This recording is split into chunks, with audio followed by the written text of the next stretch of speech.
Les gars, j'espère que vous allez tous bien. Je suis très heureux de vous retrouver après une longue période de disette due à un triste événement.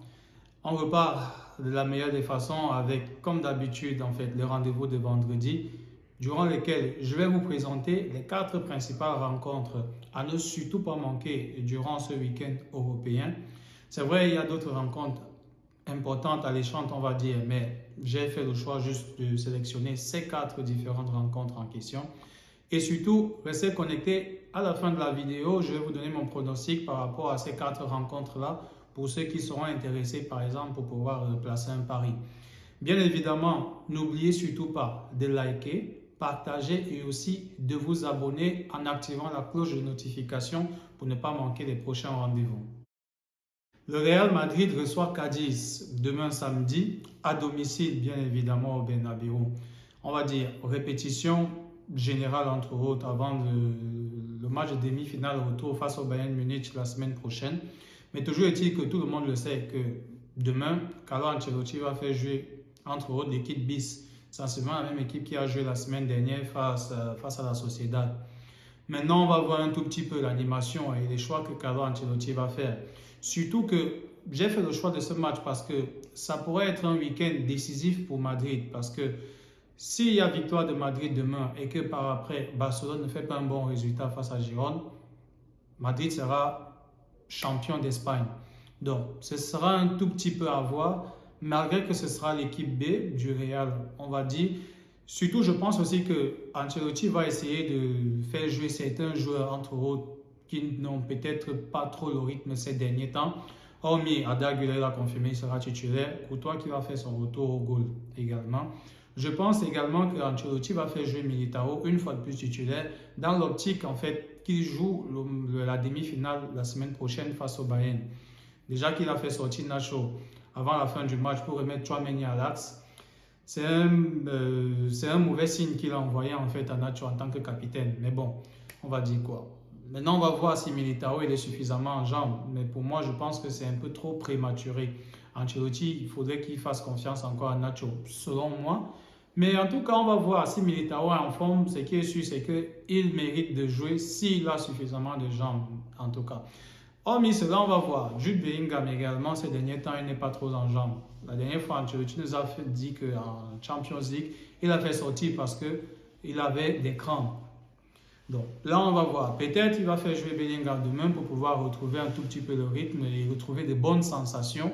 Parce que ces derniers temps, avec les pépins physiques, les blessures, c'est pas trop le Bellingham qu'on a connu en début de saison. Bon, là, on va dire tous les joueurs passent par là.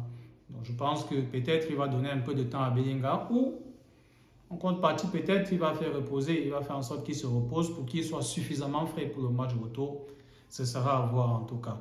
Mais bon, je pense que même avec une équipe B du Real Madrid, l'adversaire Cadiz qui est premier relégable, qui joue sa suivi, est largement à la portée des Madrilènes.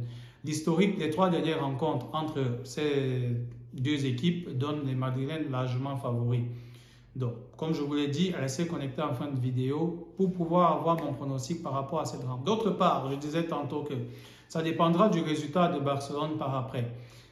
En ce qui s'agit du FC Barcelone, ce sera le deuxième match donc à suivre ce week-end. C'est vrai, Barcelone, ils sont lagués entre autres par rapport à la course au titre en Espagne, mais toujours est-il que mathématiquement, c'est encore faisable. Mais du côté des hommes de Xavi, eux, ils se battent plus maintenant pour pouvoir consolider leur deuxième place. Ils sont au coude à coude avec Girone. 2 points d'écart les séparent, comme vous aurez la possibilité de le voir à travers le classement. Maintenant, c'est un match très compliqué pour les hommes de Xavi déjà, parce que n'oublions pas, le match aller, Girone avait battu Barça chez eux. C'était pas au Camp Nou, c'était au stade olympique. 4-2 carrément, et franchement, à l'époque, ça avait fait tellement de bruit. Comment est-ce que Xavi va préparer cette rencontre face à cet adversaire? Maintenant, il faut dire que Girone, franchement, moi personnellement, les gars m'ont surpris jusqu'à présent. Au début de saison, on disait toujours que ouais, ils sont premiers, ils vont lâcher à un moment donné, ils vont lâcher. C'est vrai, ils ont quand même lâché, mais les gars, ils sont 3e devant l'Atlético jusqu'à présent. Donc, franchement, ça mérite un grand bravo de Girone. Maintenant, en ce qui s'agit de l'historique entre ces 2 adversaires, lors des 3 derniers matchs, on va dire une victoire pour Girone, à savoir le match aller, une victoire pour Barça et un match nul. Donc match piège, on va dire, entre autres, pour les hommes de Xavi, qui ont comme objectif de pouvoir terminer deuxième du championnat. Donc on va voir un tout petit peu, c'est le deuxième match.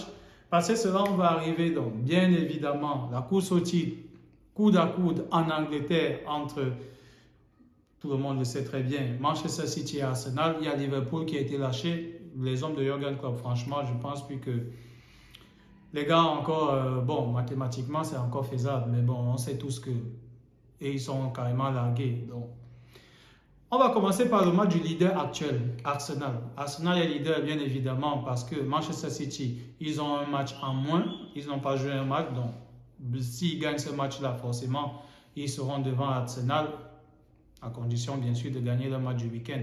Donc le match d'Arsenal, déjà, Arsenal reçoit Bournemouth au classement. Bournemouth déjà n'a plus rien à jouer en championnat. Maintenant Arsenal, on va dire, les hommes d'Arteta, après le faux pas qu'ils avaient eu à domicile, les gars sont franchement repartis de l'avant et franchement les gars, ils ont un très bon football, ils arrivent à convaincre et ils évitent un tout petit peu les erreurs qu'ils ont eu à commettre l'année passée. Donc face à cet adversaire, moi je m'attends à un match complet des hommes d'Arteta, une victoire haut la main, largement en tout cas. Déjà l'historique, les 3 dernières rencontres entre les deux adversaires donnent les Gunners largement vainqueurs. Lors des 3 dernières rencontres, 3 victoires pour les Gunners. Donc avec à chaque fois minimum 2 buts marqués par les Gunners. Donc demain, je m'attends à une formalité. Maintenant la balle elle est ronde, on ne sait jamais. Lorsqu'ils ont perdu à domicile Arsenal, on ne s'attendait pas à ce que les gars puissent faire un tel faux pas. Donc, on attendra voir. Mais de toutes les façons, là, la victoire des Gunners, selon moi, un tout petit peu. Donc, passé cela, on va passer au match de Manchester City. Manchester City qui reçoit les Loups de Wolverhampton à domicile.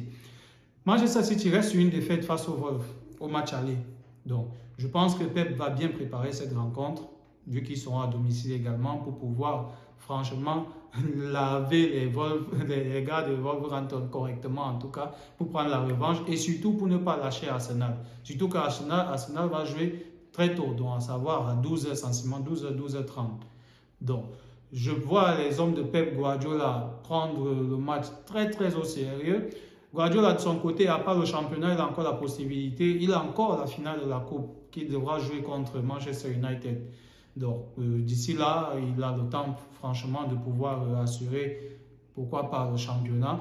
Donc, on va voir. Pour moi, c'est le 4e match à suivre parce que le duel cette année en Angleterre est plus que jamais serré. Et Manchester n'a pas droit, Manchester City bien sûr, ils n'ont pas droit au faux pas. Parce que s'ils font un faux pas, on va dire quoi? Leur âme secrète, à savoir le match qu'ils devront jouer, leur match en retard qu'ils devront jouer en fait ne servira presque à rien. Parce que même en gagnant ce match en retard, ils seront toujours derrière Arsenal comme c'est le cas par exemple aujourd'hui. Donc l'historique des rencontres entre les deux adversaires, Manchester City, on va dire 2 victoires lors des 3 derniers matchs et une défaite, à savoir la défaite lors du match aller. Du coup, ce sera à suivre les 4 différentes rencontres en question. N'hésitez pas à me donner vos points de vue en commentaire. Peut-être vous avez d'autres matchs un tout petit peu. Je vais revenir au courant du week-end pour pouvoir débriefer les différentes rencontres. On va repartir de la meilleure des façons et bien sûr pour des meilleures choses également qui seront à venir. On va terminer donc avec le pronostic comme je le disais tantôt en commençant par le premier match, Real Madrid face à Cadiz. Bon, c'est vrai que ce sera l'équipe B de Madrid qui sera là demain, mais Madrid quand même ils ont une très bonne équipe B. Ada Güler, même s'il n'a pas beaucoup joué, Brahim Diaz forcément il sera titulaire, peut-être Rodrigo également. Le milieu de terrain, certains qui n'ont pas beaucoup joué, Modric pourquoi pas titulaire je pense également. Mais même avec cette équipe B, je vois un minimum de 1,5 but de la part des hommes de Carlo Ancelotti. La victoire au bout, bien sûr, la victoire pour ceux qui voudront jouer victoire normale. Mais moi, mon pari à moi, je dirais 1,5 but du Real Madrid face à Cadiz. On passe au deuxième match, à savoir Barcelone-Girone face au Barça. Personnellement, j'irais franchement en fait sur un match avec plein de buts. Je dirais cela, à savoir 2,5 buts. Moi, je me lance ainsi, 2,5 buts dans la rencontre. Donc, peu importe qui va marquer, 2,5 buts. Maintenant, le vainqueur, c'est difficile à dire. Parce que Barça, mine de rien, des fois, ils alternent bon, moins bon, dans le même match même, généralement. Donc, je ne sais pas. Et Girone, franchement, ils ne sont pas faciles à jouer. Donc, en termes de victoire, par exemple, moi, je jouerais la double chance de Girone. Je vais me lancer, je vais dire double change de Giron. Maintenant, on va voir un tout petit peu. Mais mon pari principal, ce sera 2,5 buts dans le match. Passe au match d'Arsenal. Arsenal face à Bournemouth. Pour ceux qui aimeraient jouer la sécurité, je vais dire 1,5 but d'Arsenal. Je pense que ça donne une cote de 1,20 ou bien 1,25 pour ceux qui sont sur un XBet par exemple. Et les poules les plus audacieux, je dirais minimum 2,5 buts d'Arsenal. Ça, je pense que ça va passer. Ils sont à domicile. Les gars vont essayer d'attaquer le match très tôt en marquant même avant la 20e minute. Je vois 2,5 buts. Ça, c'est pour les audacieux d'Arsenal demain. Pour ceux qui voudront jouer sur 1,5 but, ça c'est clair que ça va passer. Et pour terminer le match de Manchester City, j'irai dans la même logique. Les gars de Pep, Haaland il est revenu et les gars de Pep, je dirais franchement, un minimum de 2,5 buts dans la rencontre déjà. Et en ce qui s'agit de City, pareil, 2,5 buts minimum de City pour ceux qui voudront être audacieux. 2,5 buts de City dans le match. Ceux qui voudront jouer la sécurité pourront jouer 2,5 buts dans le match globalement.